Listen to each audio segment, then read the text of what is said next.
President Biden is redefining the word sex under Title IX to include gender identity. So how would that mesh with Idaho's new compelled speech law? Well, it doesn't. So Idaho's Attorney General has once again joined Idaho into another lawsuit. You know, we can always expect some back and forth between opponents during an election cycle, but one county commissioner's race is fighting over signs. And apparently, one side isn't playing by the rules. That's what everyone asks. What is FUNDSY? Like, why did you get that name? The name FUNDSY has a lot to do with why the event was created. And this year, it's returning to its roots. You know, a quick look at the bills passed by the Idaho legislature in recent years. It'd be fair to say the top priority for them is governing social issues, namely gender definitions, gender identity, and what gender needs to use what restroom at what school. Outsider may assume Idaho has a lot of problems with pronouns derailing school days and field trips. Although we haven't heard anything about actual issues, it is still something Idaho lawmakers wanted to solidify in state law. Something that becomes solidified, they say, when you're born into this world, according to Republican lawmakers. Well, now it's state law. Idaho isn't alone in this political move. Several other Republican states have passed similar legislation on the gender identity front. So now the Biden administration is kind of pushing back on that, and they've recrafted portions of Title IX, just published and set to go into effect in August. Part of that includes redefining the word sex under Title IX to include gender identity. Idaho's AG argues the new rules unlawfully rewrite Title IX to undermine its very purpose. Here's Joe Paris. Idaho's continued paperwork battle with the federal government continues on a new front, Title IX. Idaho joined other Republican-led states, filing a lawsuit against the United States Department of Education over a new rule that is set to expand the definition of discrimination under Title IX.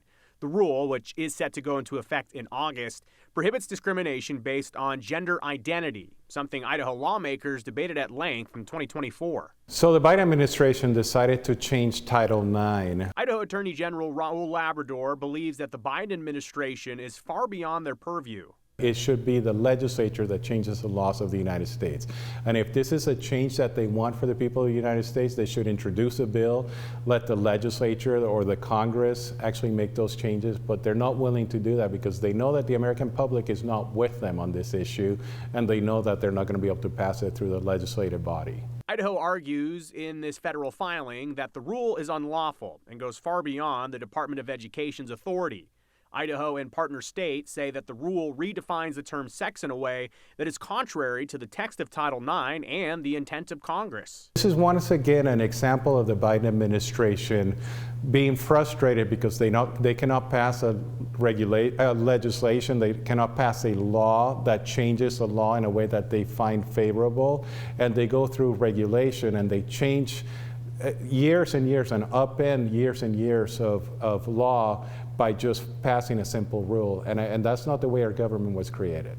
Idaho State Department of Education weighed in on the challenge. Superintendent of Public Instruction Debbie Critchfield says in a statement that Idaho education agencies have concerns. She says in part, quote, "I fully support the state's legal action against the federal government. The current administration's tactic of inserting itself into the business of states, and in this instance, locally elected school board members, has grown tiresome. These sorts of actions waste valuable time and resources and take away from our focus on educating kids." Idaho's so-called bathroom law is in direct conflict with the federal rule. Idaho law requires public schools to only allow students to use bathrooms and changing facilities that correspond to their biological sex. My job's always to defend the law, and I always find it funny when people say, why are you filing all these different lawsuits? Well, our legislature passed the laws. My job is to protect and to defend those laws, and that's why I got elected, and I think I will continue to do that. Idaho also has a law set to go into effect on July 1st. It prevents public employees, like public school teachers, from being required to address someone using their preferred pronoun. It was actually House Bill 538 this past session.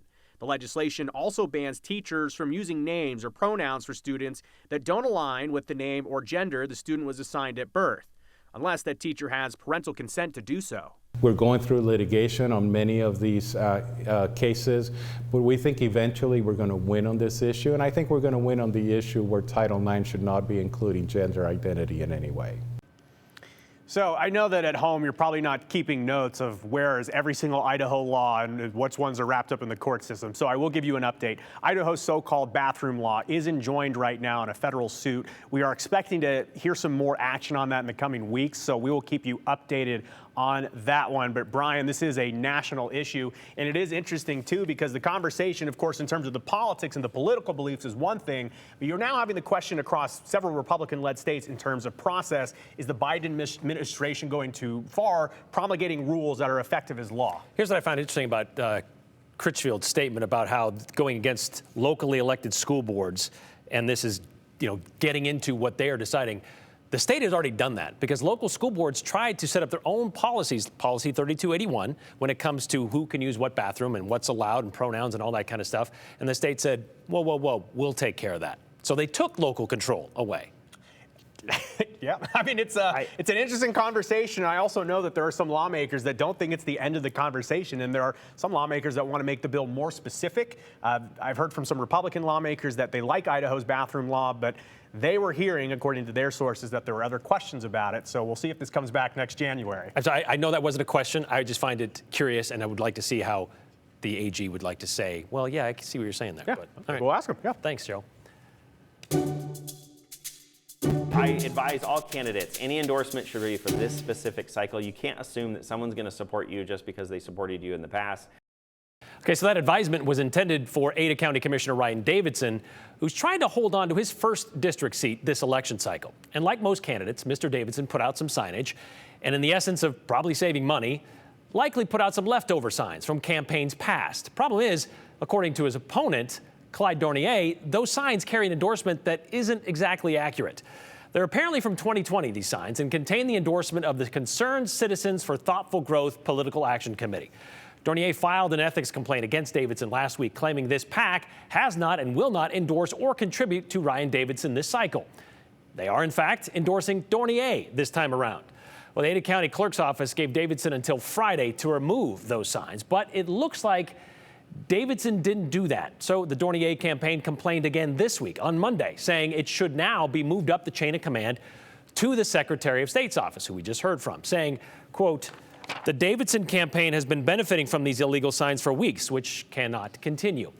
We did reach out to Davidson last week, but we did not hear back. However, he did post this on Facebook yesterday, asking his, quote, dear supporters to help him remove these signs if you put them up.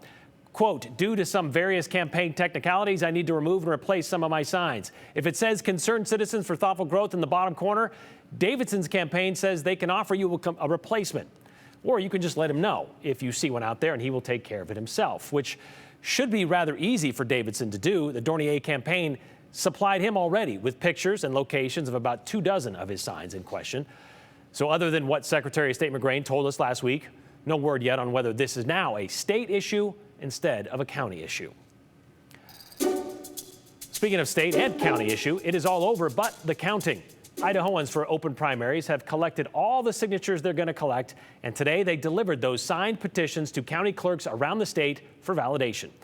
They say they've got nearly 95,000 signatures, more than 30,000 more than is required to get a voter initiative on the November ballot. They needed 6% of all registered voters in Idaho, which is just around 63,000. What Idahoans for open primaries want, and nearly 100,000 seem to agree with, is to open up our primary elections and create a ranked choice system for the general election.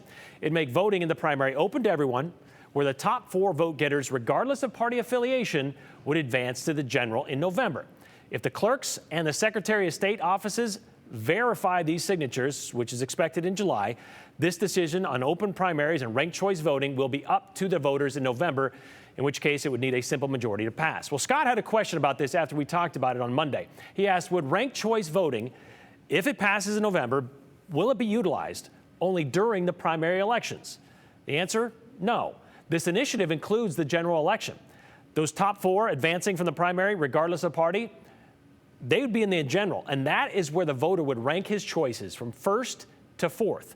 If no candidate wins more than 50% of the vote after the first choice rankings are counted, well, then the last place candidate, they get eliminated, and whoever put that person first on their list, They would then put their second choice first, and it adds up from there. It's a process that repeats until one candidate gets at least 50% of the vote and is declared the winner. If the initiative gets onto this November's ballot and it passes, it would not apply, though, until the next May primary.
A Nevada man is now indicted for the death of Christopher Tapp, a man who spent decades in an Idaho prison for a crime he did not do. Aspen Shumpert has that and other 208 news in today's 411. Daybell's friends, Todd and Alice Gilbert, were two of the 5 witnesses in day 14 of Chad Daybell's trial. He's accused of murdering and conspiring to murder Tammy, as well as his current wife, Lori Vallow Daybell's children, JJ Vallow and Tylee Ryan. Alice Gilbert said while JJ and Tylee were missing, Chad told them it was over a custody battle and when everything came out, it would be fine. He said didn't. So he used the past tense. He did. Court will be back tomorrow. He was a teddy bear. He's a great guy. Christopher Tapp, who spent decades in an Idaho prison before being exonerated, died from a head injury in October at a Halloween party at a Las Vegas strip hotel. Investigators initially thought Tapp died from a fall. Later, they found out he was in an argument with retired professional wrestler and former congressional candidate Daniel Rodheimer. 45-year-old Rodheimer was arrested back in March and remains free on a $200,000 bond. On Friday, Rodheimer was indicted for Tapp's death. He is expected to make his first court appearance on May 8th in Nevada. St. Alphonsus' mobile unit is stopping at the Caldwell Library on Dearborn Street next Tuesday from 10 a.m. to 2 p.m. Healthcare providers will be on site delivering medical services for things like vital signs, diabetes testing, and women's health. And it's all free. Plus, there will be interpreters to help. We also are very interested in reaching our Hispanic and Latino populations, our farm workers who may not have an easy time getting in. Call 208-367-4482 to make a free appointment. Idaho's largest online giving campaign is underway. Idaho Gives supports hundreds of nonprofits so they can keep giving back to our community. Head to idahogives.org to find organizations to donate to, then donate. The fundraiser runs through tomorrow. There are less than 1,000 tickets left for the St. Jude Dream Home giveaway. For just $100, you can win a 2,100 square foot, 3-bedroom, 2-bath Meridian home in the Shelburne community, valued at $700,000. If you buy a ticket by Friday, you'll be entered to win prizes like a brand new 2023 Ford truck. The money raised benefits St. Jude Children's Hospital. The easiest and fastest way to buy a ticket is online at dreamhome.org or call 1-800-537-8939. The winner will be announced on June 2nd right here on KTVB. That's the 411 on the 208. I'm Aspen Shumpert.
A couple of big things happened. One, we sold our camp property at McCall to invest in this building, and FUNDSY was started. Well, if you ever step foot inside the downtown YMCA in Boise or driven past it on State Street, you should know you're seeing or walking into virtually the same building that's been there since before man walked on the moon. And if you've ever tried to park there, you probably already know it'd be easier to park on the moon. But what you may not know is that building was built because of a fundraiser that is happening this weekend. FUNDSY, the biannual gala to raise money for local nonprofits to use on buildings. Well, this year, FUNDSY has come full circle once again, raising money to help pay for the new downtown YMCA. Because the story is going to provide you some of the history of the YMCA in Boise and the nonprofit that began because of it. But I'm not so sure it will offer any clarity as to what the name FUNDSY actually means.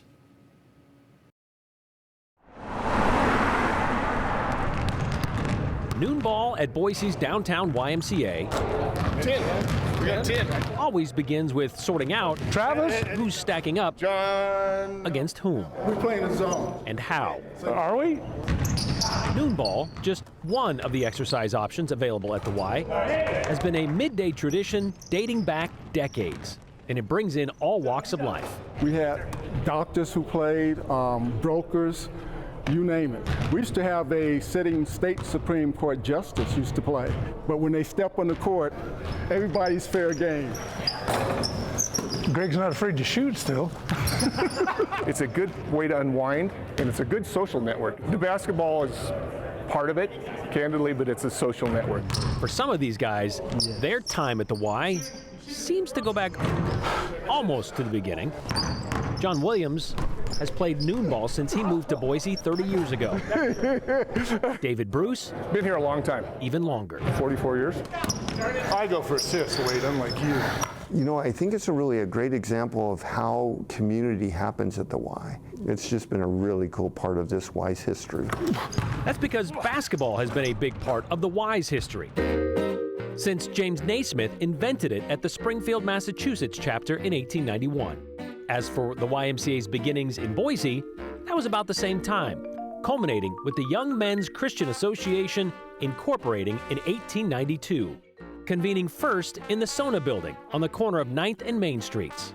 10 years later, in 1902, the Y bought its first building at 10th and Grove, and the organization introduced Idaho's first organized basketball team.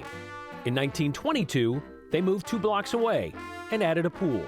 A multiplying membership meant a need for more space.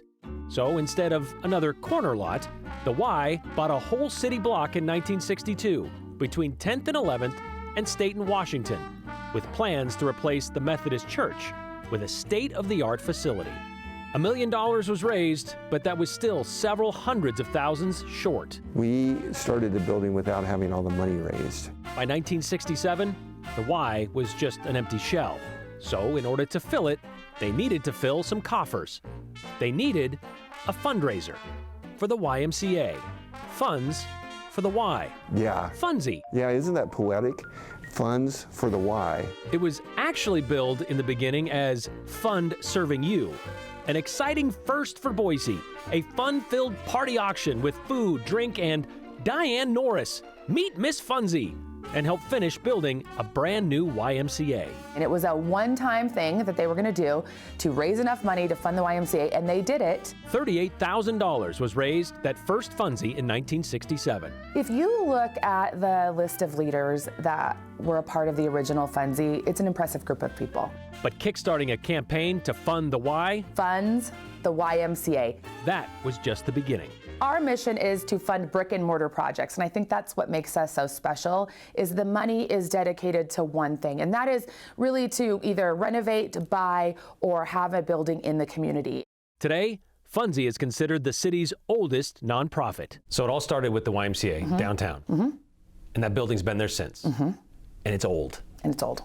It's time for a new one. Yeah. That's a cool part about the Y. We got this thing started, and the whole community benefited. 57 years later, the Y is hoping FUNDSY can help them fund another new beginning. We've got one of the biggest projects, the most visionary projects that we've ever imagined. And so we're moving across the street building a brand new 109,000 square foot YMCA, a 134 seat child care center. We'll double the number of kids that we serve in the downtown area. There will be a new pool, a neurodiversity center. And then something that's really near and dear to our heart is that the new facility will be totally barrier-free. If you've got any kind of cognitive impairment or physical challenge, this building is tough. And the new building will remove all those barriers. After all, Just because you missed doesn't mean it's a foul. removing barriers We had 18. is kind of what the Y is all about. 18. Next basket wins. You know, let's give people an opportunity.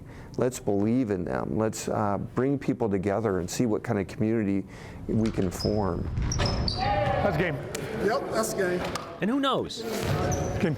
It could be the beginning That's good for another 30 years. of another half century. Shut the lights out today. Every dog has his day. It's a pretty important place to us, pretty special.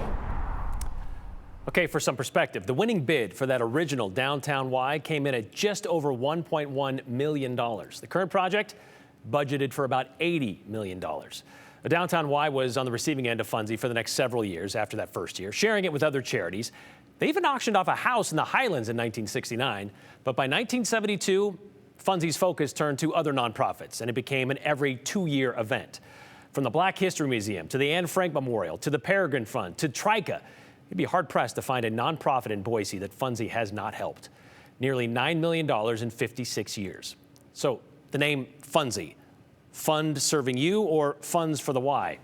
Since it funded the Y for the first 5 years, we'll just give them that claim. The gala is coming up this Saturday at the Boise Center, and tickets, I believe, are still available.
All right, let's get to your comments on this Wednesday. Carl has a question about the campaign signs that Ryan Davidson has put out, or at least his supporters have put out, that seem to be from 2020 and carry an endorsement that doesn't apply to this election cycle. Why remove the campaign signs, Carl says, or asks?